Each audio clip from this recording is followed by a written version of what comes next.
Hello my dear students, मैं हूं doctor रुचि। स्वागत है आपका मेरे यूट्यूब चैनल पे। तो हमने लास्ट क्लास में जीपी का एक क्वेश्चन किया था। आज हम एपी का क्वेश्चन करते हैं। तो देखो क्या क्वेश्चन है। In an AP SN denote the sum of the first n terms. If S2n equal to 3SN then S3n ratio SN is equals to.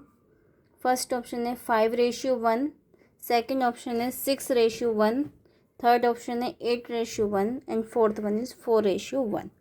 अब देखो एपी का यहाँ पे सम का क्वेश्चन दिया हुआ है, तो सबसे पहले हमें एपी समझ लेना है कि होता क्या है एपी। तो देखो एपी का क्या होता है, मैं पूरा कॉन्सेप्ट पहले आपको समझाती हूँ, उसके बाद क्वेश्चन करती हूँ। और मैं फिर से बता देती हूँ, ये एक रिवीजन क्लास है, तो मैं ये मान के चलती हूँ कि आपको बेसिक कॉन्सेप्ट आते हैं। फिर भी मैं बेसिक बता देती हूँ, लेकिन आपको आपकी बुक से, जो भी बुक है, एनसीईआरटी की बुक है, यूपी बोर्ड की बुक है, या जो भी बुक से आप पढ़ते हैं, आईसीएसई बोर्ड की बुक है, उससे आप एक बार रिवाइज़ कर लीजिए, उसके बाद ये क्लासेस देखिए। तो देखो एपी क्या होता है। एपी को कहते हैं हम अरिथमेटिक प्रोग्रेशन। ठीक है, तो ये इसमें क्या होता है कि फर्स्ट टर्म ए है, सेकंड A+D है, थर्ड A+2D है, थर्ड A+3D है, fourth and so on.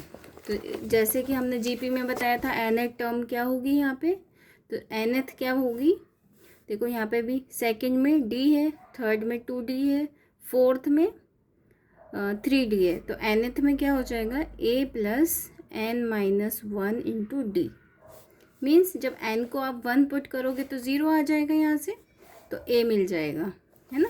n को 2 पुट करोगे तो A+D मिल जाएगा, 3 पुट करोगे A+3D 2D मिल जाएगा, 4 पुट करोगे तो A+3D मिल जाएगा। ठीक है, तो यहाँ पे Tn होता है ये, और a क्या है, a is first term, d is common difference, वहाँ पे क्या था आर, वहाँ पे आर था कॉमन रेशियो, यहाँ पे होता है डिफरेंस। जब नेक्स्ट टर्म में से प्रीवियस टर्म को माइनस करते हैं तो कॉमन डिफरेंस हमें मिल जाएगा, और हर टर्म में क्या मिलेगा, इक्वल होगा, ये डी ही होगा। यहाँ भी डी होगा, यहाँ भी डी होगा, यहाँ भी डी होगा।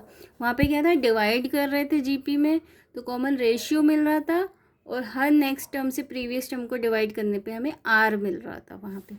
ठीक है, तो Tn आप समझ गए।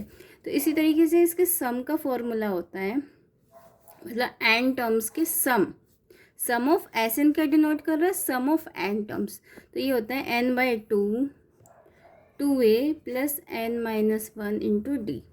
इसी फॉर्मूले का हमें यूज़ करना है इस क्वेश्चन में। ठीक है, तो ये फॉर्मूला आपको याद करना होगा। तो देखो क्या क्वेश्चन है, सोल्यूशन देखिए। गिवन है S2n इक्वल टू 3SN। तो S2n में n कितना हो गया, 2n हो गया, और यहाँ पे तो Sn है, तो Sn का फॉर्मूला तो as it is n/2 2a plus n-1 into d, और 3 से मल्टीप्लाई हो रहा है तो 3 आ गया।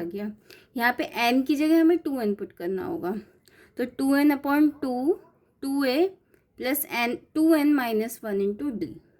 समझ गए। तो अब कुछ नहीं है, एक तो n/2 से ये n/2 पूरा कैंसिल हो रहा है, यहाँ पे क्या है 2 बचेगा, यहाँ पे 3 बचेगा, तो 2 से मल्टीप्लाई कर दो अंदर, देखो n/2 और ये n/2 तो कैंसिल आउट हो गया, तो 2 इंटू 2 4a हो गया।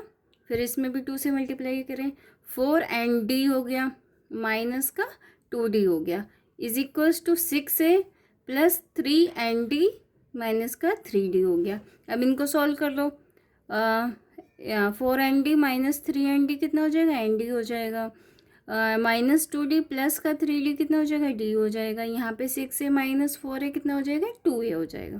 तो यहाँ से हमें इक्वेशन 1 क्या मिली, 2a is equals to ND plus D, equation 1 आ गई।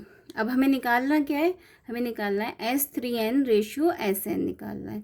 तो S3n अपॉन में SN, अगेन वही फॉर्मूला हमें यूज़ करना है, 3n/2 2a plus 3n-1 into D divided by n/2 2a plus n-1 into D.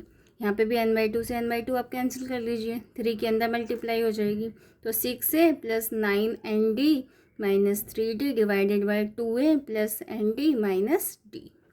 ये सिंपल कैलकुलेशन है, समझ ही गए हैं सब।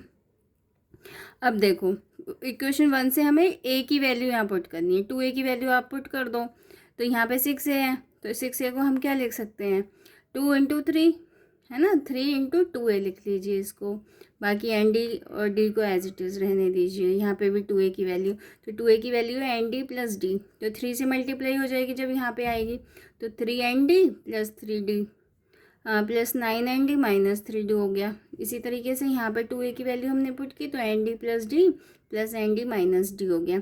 अब सारी इक्वेशन में क्या हो रहा है कि डी वाली टर्म तो कैंसिल आउट हो रही है, ऊपर से भी और नीचे से भी। तो अब क्या बचा, 9 प्लस 3 हो गया 12 एन डी अपॉन में 2 एन डी, तो एन डी से एन डी कैंसिल, 2 6 जा 12 होता है, तो 6:1 हमारा आंसर आ गया। तो यहाँ पे हमारा आंसर क्या हो गया, 6:1, यानी कि option V is the correct answer. ठीक है, तो मुझे लगता है एपी का कॉन्सेप्ट आप कंप्लीटली समझ गए हो और इस टाइप का क्वेश्चन आप इजीली कर सकते हो।